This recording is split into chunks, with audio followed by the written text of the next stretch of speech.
to the New York Island, from the redwood forest to the Gulf Stream waters.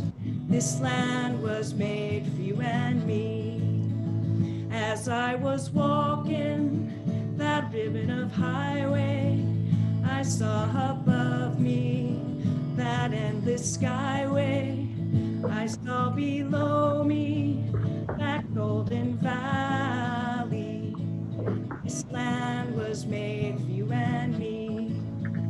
This land is your land, this land is my land, from California to the New York Island, from the redwood forest to the Gulf Stream waters. This land was made for you and me.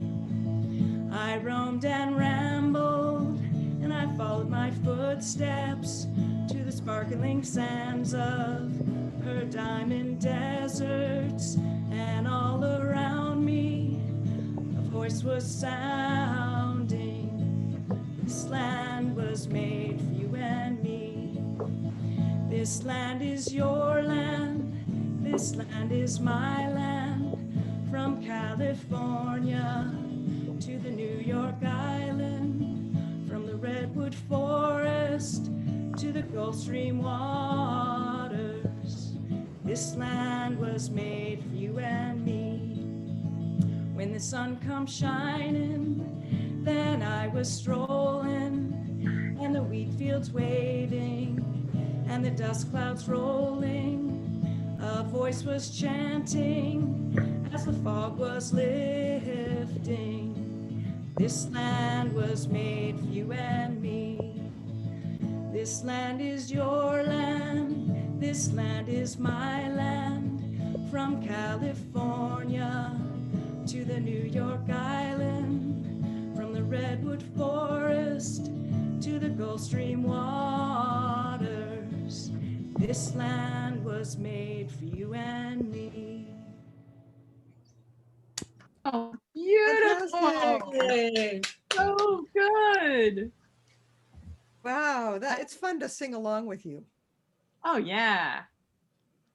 I love that line, I followed my footsteps. Because that's sort of a memory thing that you do when you're stuck in a room by yourself in COVID. I think you follow your footsteps. You go back to where you've been in your mind and you go on little dream vacations. At least I do.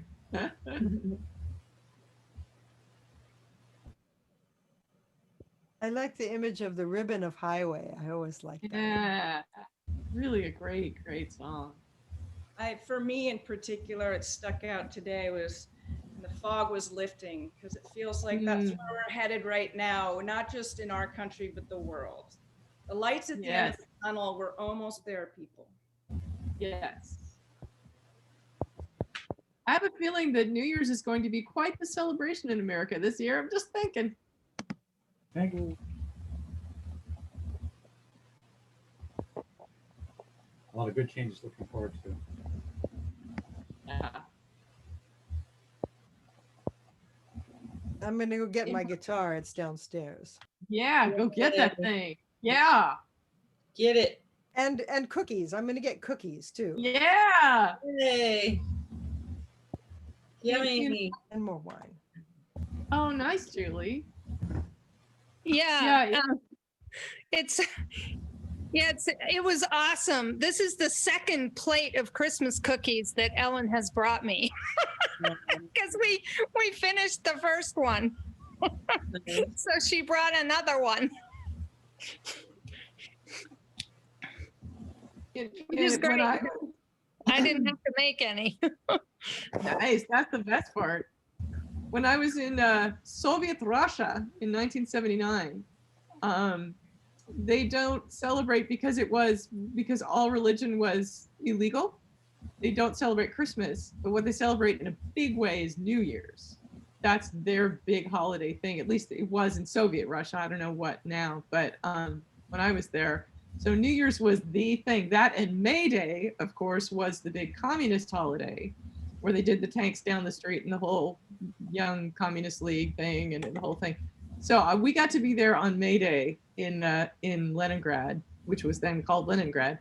And it was so epic, but they said, this is great. You haven't seen anything until you've seen, you know, New Year's. It's like their whole holiday thing when you're a completely, you know, non-faith-based country in any way. It's all about the turn of the calendar, which I found really interesting. So I've been searching around on my computer for something that I wanted to share, and I finally found it. I put it in the chat, but I also have it, I think, here. That's nice. And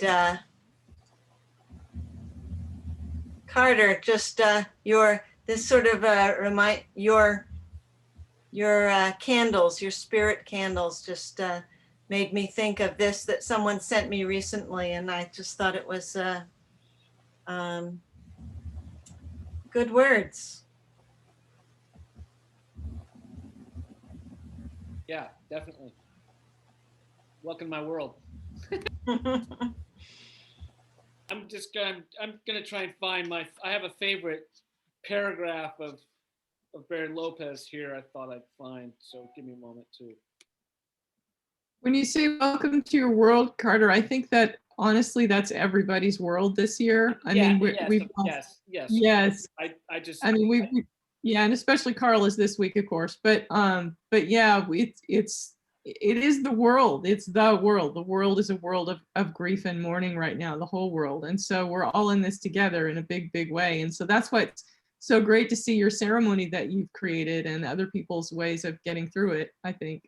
Yeah, I mean, I obviously, not to take away from anyone else's appreciation of grief and et cetera, but I have for decades, since I lost my ex-girlfriend years ago, a peer, lover, all the rest, you know, really threw me for a loop. Yeah, attending to death, paying attention to the grief, et cetera, is super important to me, not just this year, but, you know, all the time. So it absolutely welcome to my world, but just welcome to my own obsession. Yeah, well, yeah. And it's wise to, because we all need to do it one day. We're all going to do it. We don't know when. Could be next week, could be 10 years from now, could be 40 years. We don't know. But we will all do this process. And that is why my mother, when she was dying in hospice, asked me to film her death, because she said, why is this taboo? Why should this be hidden away? Why do we not talk about this? And so I did. I filmed her death, and I have it as footage of a documentary that I'm making on, it's called Courageous Living and Dying, about this natural process that we all will do. And I thought that was really cool of her. She said, just, you know, if it's just super gross, just don't show it. But yeah, go ahead. Which I thought was very my mother. She was an interesting person. And I just put a camera, you know, a stationary camera that was on all day, and we all just did what we did, and I just held her, and she died in my arms. And it was, I forgot that it was there, as one is supposed to do with documentaries.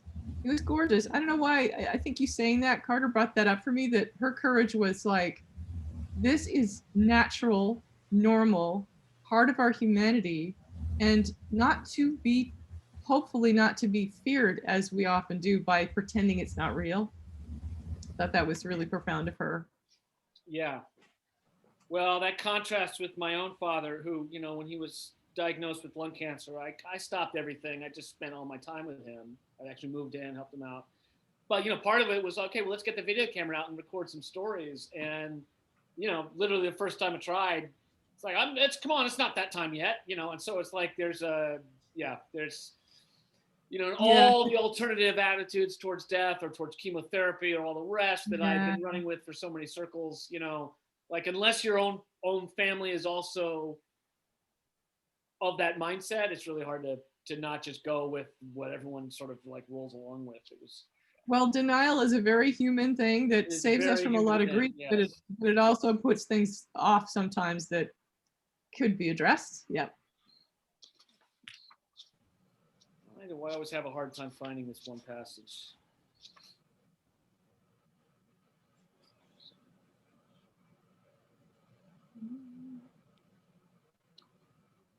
Carla, you got your guitar back. Don't wait on me. Oh, there you go. well, yeah, but I have this cookie here. Actually, this is my favorite holiday cake. I have like this Xerox copy of this recipe that my mom gave me called Snowdrift Mardi Gras cake. And I made it in a bun pan, and it's got cream cheese and butter, and then it's got, you know, candied fruits and stuff.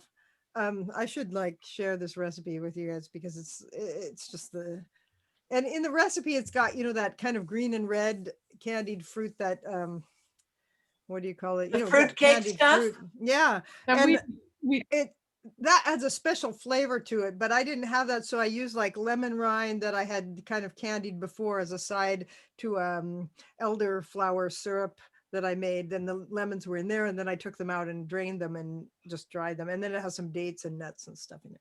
Much better than citrons. Yeah, probably. yeah, only you, Carla, would say, yeah, I just happened to have this, you know, candied rind that I made. You know, I just line up. I should give you guys a recipe to that too, because like when I first We want boxes in the mail. no, but this elderflower syrup, so I never heard of it before I came to Belgium, and then I met some people that like, you pick the elderflowers, you boil the water with some like nice raw sugar and with these lemon slices, and then you put the elderflowers in there, and then you get this syrup that you put in bottles, and you put it in with, you know, sparkling water or with white wine or with whatever you want to drink it with. But the lemons I found you could just save and just dry them, and they are perfect to just eat like that or put in the cake. I can actually get elder flowers. My mother has an elderberry tree in her yard. Were I so Nice. inclined. Elderflower syrup is the best. So good. You can buy the jar of it. Okay. You can buy it.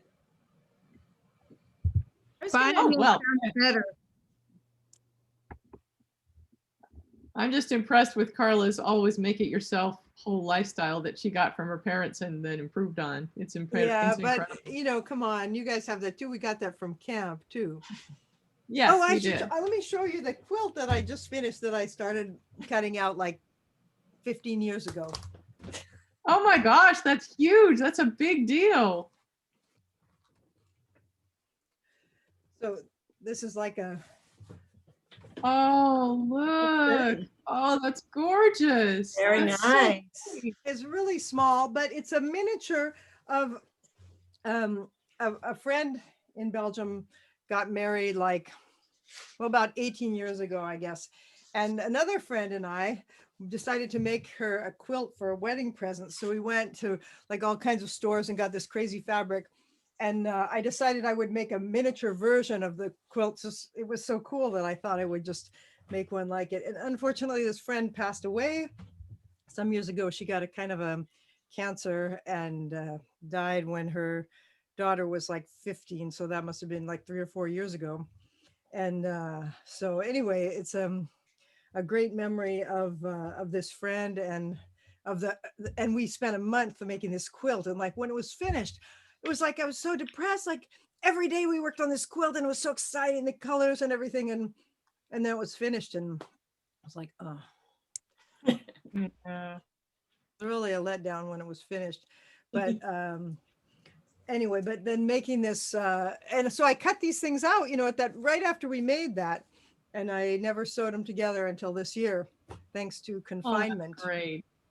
It's a beautiful piece of art, that is. It's a wall hanging. Yeah. So yeah.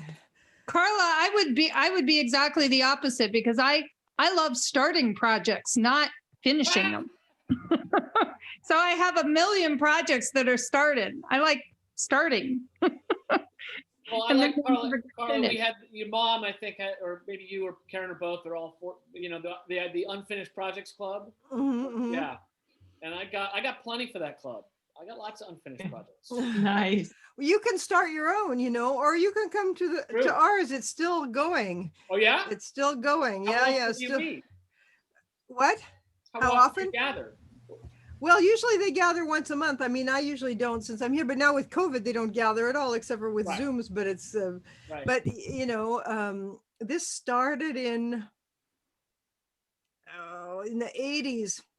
It was when Dwayne and Katie Pasco worked at camp. I think it was around that time. And Yeah, we were yeah. all talking about all these unfinished projects that we had. And so we just started meeting every month. And then I came to Belgium. So I only attended it at in summers, you know. And like Corey, like I was saying, Lloyd Averill was in that group. And so many people. Well, and Don Charnley, he's still in there. And so at New Year's, they usually had the New Year's unfinished projects at my parents' house, and they would sleep overnight in the studio.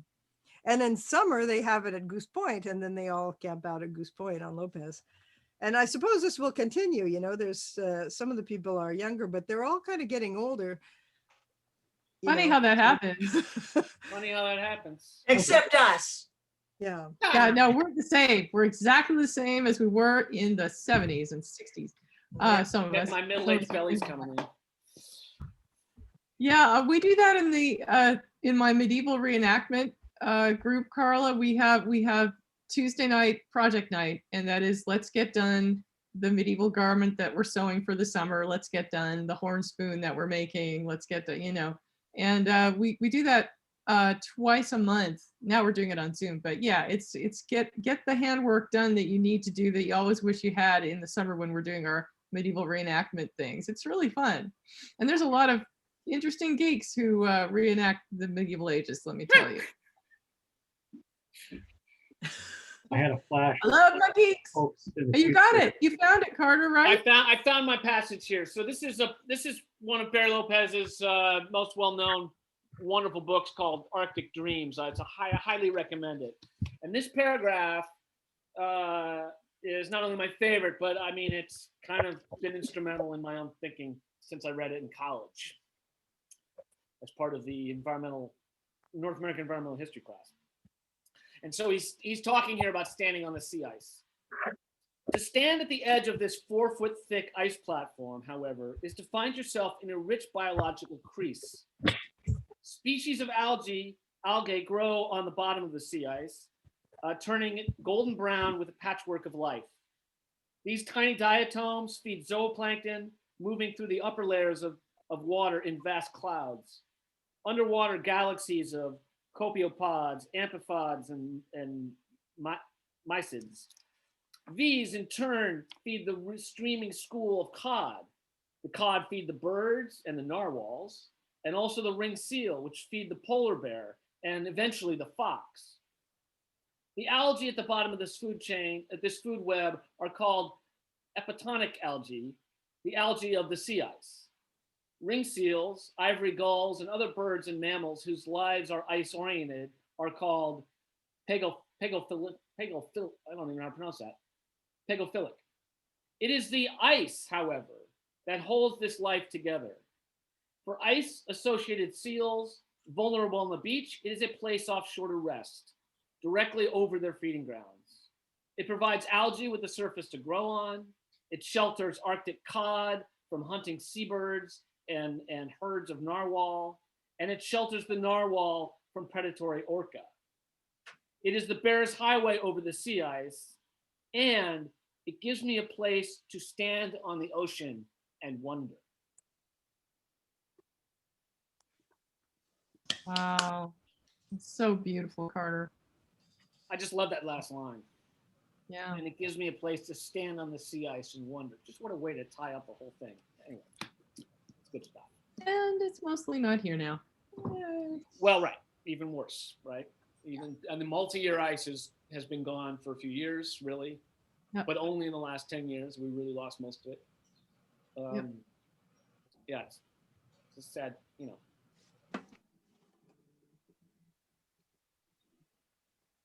Well, I it's was a good thing. thinking of maybe sharing a picture. What's that? Yeah. I have my downstairs, I have kind of a spare room, and I call it the Nor'wester room. One wall is all my pictures and stuff from Sperry, and the other side is stuff from Johns Island. And from the Sperry side, there's a picture that has been up there forever. It's from the 1996 calendar. I believe Paige Anderson took the picture. There is Bill Holm, his talking stick, talking to some campers in the big house and educating them about Native culture. And I just love it. Oh. I know it's kind of probably hard to see from here, but I just love the way the light shines down through the skylight, and there's beautiful Bill. Anyway, I just wanted to share that. Oh, thank thanks, Alex. you.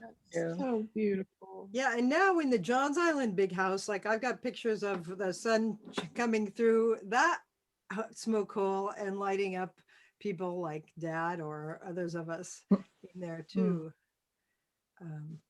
They say that that house is oriented as a perfect sundial in summer, so you can tell the time by the where the light from the smoke hole is, because you can't hear the jumper bell from there hardly, so you need that sundial to tell you when you have to head back for meals.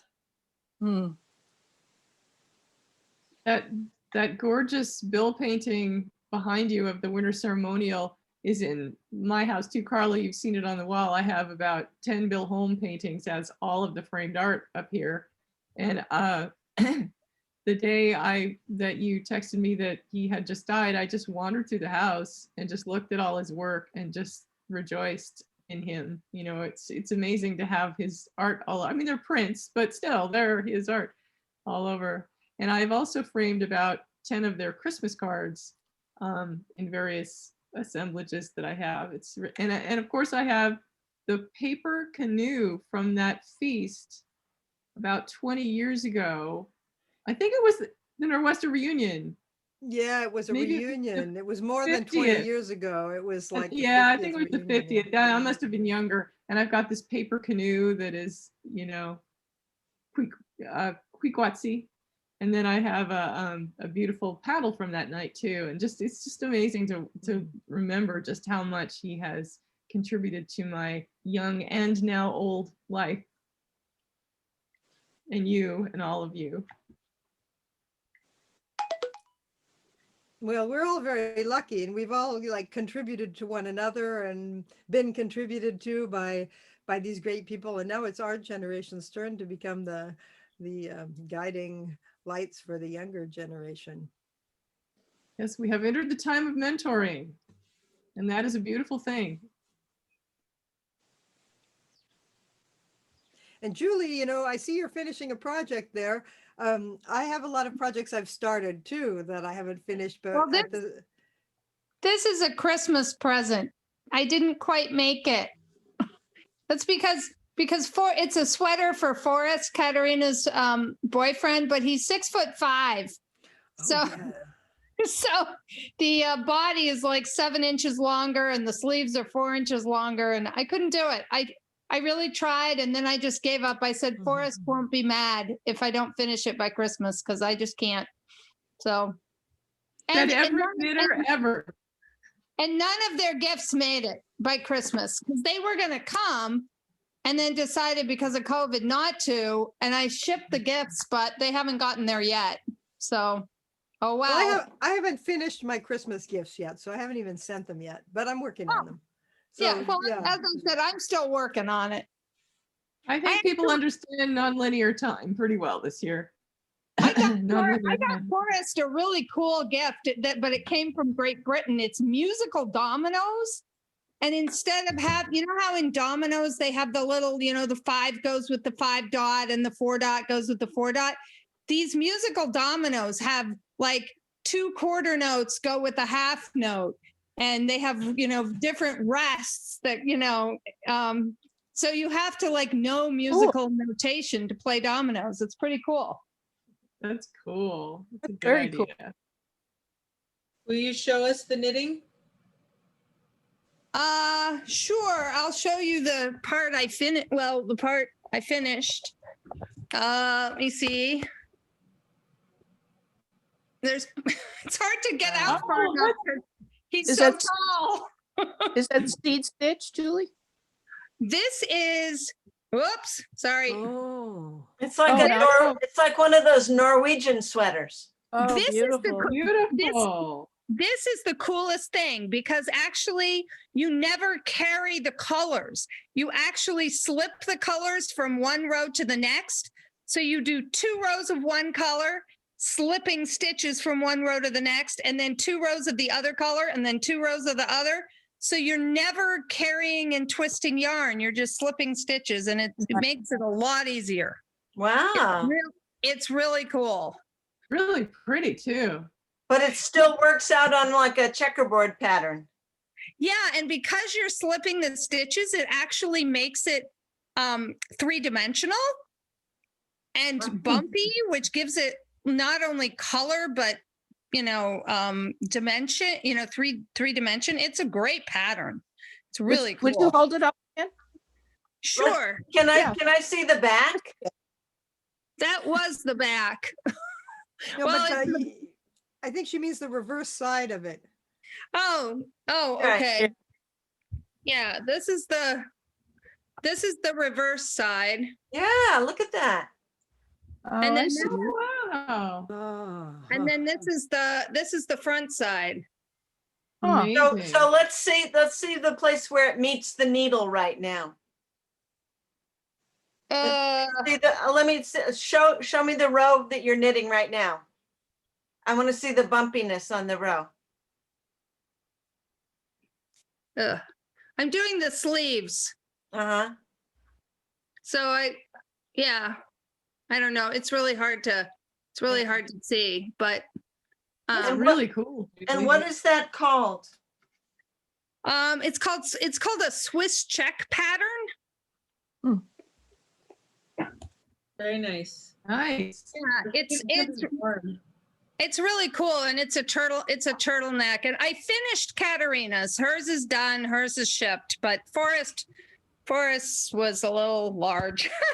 So anyway, but So my walker friend has arrived, so I need to go a little early. Sorry, guys, but she's got a puppy, so I got to go see her puppy. So I actually have to Oh, go. bummer, because I was gonna sing "Walking in the Air" in Oh, wow. French. okay, please Okay, we do, wanna and do I will that. just leave. I will leave my Zoom on as I'm putting on all my outer gear. Okay. Thank you so much for understanding. Are you all ready for "Walking in the Air" in French? Yes. Yes. Okay. Yeah. And Carter's ice flow thing really lends, segues into this really nicely. Nous marchons dans le ciel, nous flottons dans le clair de lune, pendant que les étoiles s'allument une à une. Je me cramponne à toi, planant dans le ciel de minuit. Survolons toute la terre endormie. À travers le monde, les bois et les forêts se lèvent, les collines qui dorment, les villages qui rêvent. Les enfants, bouche ouverte, s'écarquillent les yeux, qui sont-ils, voyageurs si merveilleux?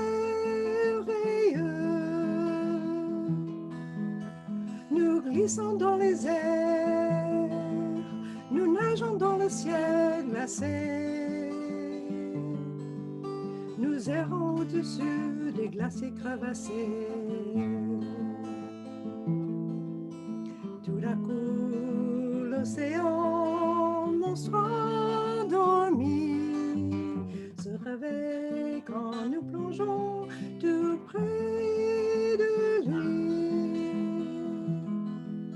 Nous flottons dans le ciel, sur les nuages nous dansons. Et tout ce qui nous voit salue quand nous passons.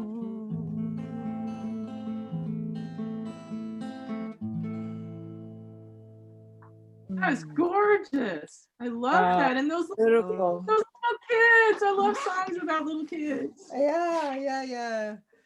Well, I learned it in French because when my kids were little, we had that video in French, and that's how I first learned, saw that story and learned the song. And now when I substitute in French classes, when it's winter, I have to have some wintry songs, so I use that one. So I wish I remembered more of my French from 40 years ago. Me too. But I can still understand it when I hear it, which is nice. Yeah. Well, it's all about floating in the sky and in the clouds and sliding and it's all about ice and snow and clouds and sky and moon and stuff. Anyway, you probably know it in English. Much love, my darlings. Bye, And Corey. Bye, Corey. Corey. Happy New Year. Happy New Year. Love your faces. It will be a better year. It will be. That's beautiful, Carla. That was just gorgeous. I was out there floating around somewhere. Yeah. Any of you have snow where you are? It all got washed away. Christmas Day, it rained all day and very heavily. So the snow that we had just was gone by about noontime. All right, guys, I gotta go too. I see him Bye, going. Carter. Thank you for Bye coming. It now. was great to see you. I liked your ice thing. Thanks. It's wild. Thank you for sharing. My pleasure. Yeah. Come Okay, back again. of course. Yeah. Bye now. Yeah. Well, thanks everybody. I think I feel victory. That we Totally. have the eagle has landed or And whatever. next week when we'll meet, it'll be a different year. Will it already be a different year? Yes, Yeah. it will. Different- Yay! It's the first time hindsight will be 2020. Right. That's it. That's it. Nice. I have to show you guys something absolutely adorable before we log off. Yeah. Yes, if I can get the phone to, can you guys see? Oh, Oh, That's Gideon, and he's on his, look at that chair I bought him. Brian said no dogs on the furniture, so I got that Okay. thing for Gideon. Good idea. true dog lover. All right, here's to Uh, 2021. Happy New Year, everybody. Ah, Yay. So- cheers. Thank you. New Year. Thank you.